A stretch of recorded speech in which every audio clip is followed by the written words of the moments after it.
The Boston Bruins just made two enormous signings. If you're a Leafs fan or you're a fan of anybody else in the division, we're here again. I mean, hello, darkness, my old friend. Brought to you by 888 Canada, where it's only happiness and brightness. Because Steve and Jesse are all over the YouTube channel. You should subscribe to that YouTube channel. It's a lot of fun, unlike playing the Boston Bruins in Game 7. Also, download the 888 Casino app and play roulette. It's a good time. Yeah, Jesse and Steve. Is that what you're doing right now? No. So let's go through these contracts very quickly before I let you guys speak. I want to get this out. 7 years, $54.250 million for Elias Lindholm. And then for Zadorov, we're talking about a guy that's now making $5 million over the next 6 years. That's $30 million.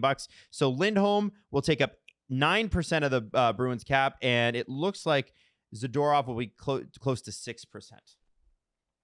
Is it weird to say that they're buying high on Zadorov and almost kind of low on Lindholm?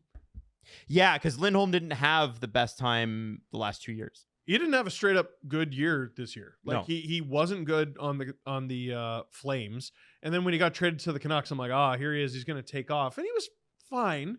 But boy, Vancouver paid a lot for him. Like I liked a lot of what Vancouver did.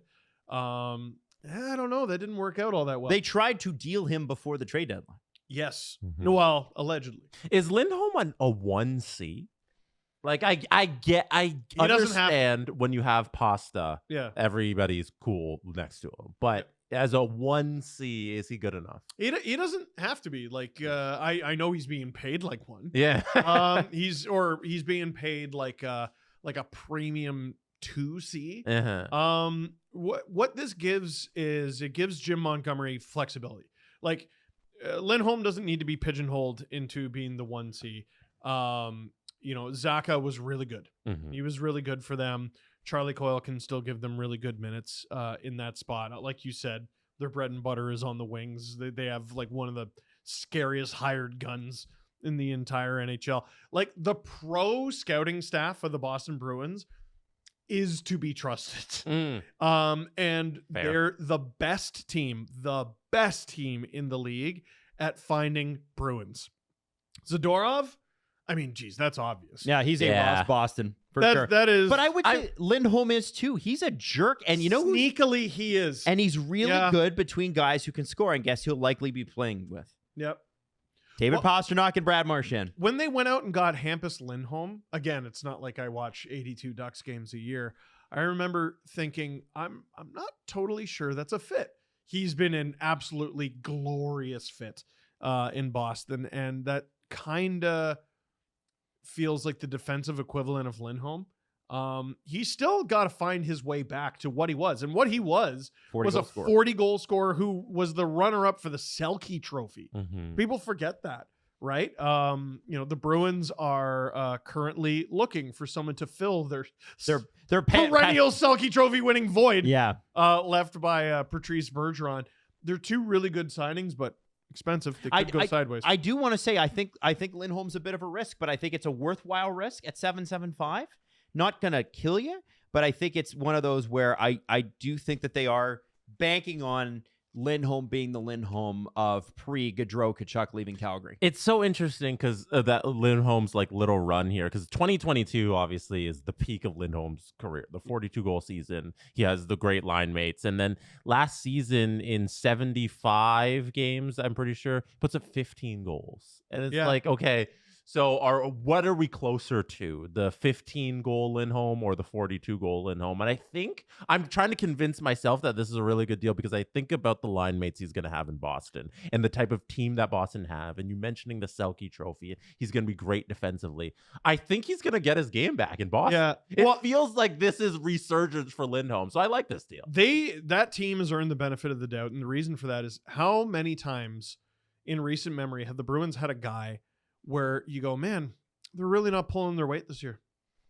You know what I mean? Mm-hmm. Like Jim Montgomery, in some ways, had to squeeze blood from a stone last year. You lost Krejci and Bergeron in one fell swoop. Like Zaka had no real previous experience as a top six center in the NHL. Charlie Coyle, maybe on your second line sometimes. And now with adding some to their- experience under their belt, you can run Lindholm, Zaka, Coyle, and Beecher, as your 4 centers, and that's not bad. It just makes them a deeper, more frustrating matchup down the middle, which was maybe a perceived weakness for them. And leaving Lindholm alone for a second, like of all the free agents to seemingly leave money on the table this summer, I didn't think Nikita Zadorov would be one of them.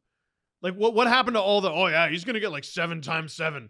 Oh, he's gonna get 6. The extra years. It's the story we've been repeating all day long. The extra years gets him down in AAV. Yeah, but he's not getting extra years really. Like what did he sign for? 5? Yeah, isn't it? I thought he was gonna get the max. I thought he was gonna get 7. Zadorov was actually 6 years. Yes. Oh, 6 years. Yeah, and I think that's what I think people had it backwards. 5 I think million. they thought he was going to get 6 million a year times 5 years. He got 5 million times 6 years. Yeah, I think that those 6 years brings down that AAV to 5, which is a great deal. Because he's going to be Zadorov in Boston, which is going to be dangerous. And he's 29 now, so you got to think at the end of that 6-year deal, it's not going to be the best, but who cares? And I look at this, too, as a Leaf fan, and I go, okay, I know analytics don't love Nikita Zadorov, and I know he's got his weaknesses. Yeah, but I'll tell you this, dude. when the Leafs play him in the playoffs and he's whooping their ass all over the ice, I saw this guy play every Canucks game these playoffs. He was phenomenal. He was an absolute standout. He's a truck out there. And that stuff matters. Like these playoffs, it's so interesting. People can criticize the Tyler Myers re-signing in Vancouver. They're like, well, they just got out of a bad deal with Tyler Myers. Why are they getting back into another one? And I'm like, dude, did you watch them play? They love this guy. They loved Tyler Myers. And I can tell you, Nikita Zadorov they're gonna have statues built to this guy in Boston. Infectious personality. Really funny guy. Funny guy crushes people and scores incredible goals. His goals this year were like top corner, like off the rush. And you go, what? Nikita Zadorov? It's like he doesn't waste time with garbage goals. No, they're beneath him. No, and but you talk about Lindholm being a a Pasternak-sized hole on the first line. How about a Chara-sized hole on the defense that is now filled by a gigantic guy who isn't Chara? But no, I mean Chara's a unicorn. He's a once in a lifetime. There hasn't been a 6'9" player since who runs marathons still. Who runs marathons and does friggin' jujitsu and rock climbing and cycling and all the other ridiculous things that Zdeno Chara does and boxing. The 6'9" kid that was drafted in the first round on our live stream on Friday, he beat the record for highest first round draft, tallest first round draft pick because he's 6'9.5". I forget his name. No, he wasn't 6'9.5". Yeah, they marked him as 6'9.5". Wow. Yeah. He was on his tiptoes cheating. So he owns the new record anyways. I thought I'd throw that out that's there. fascinating. Yeah. Fascinating.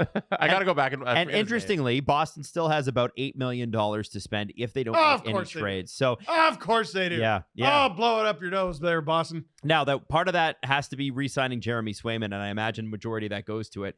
Again, this comes back to if Boston wanted to add, I don't understand why they got Eunice Korpisalo. Don't get that at all. But I guess they feel good about it.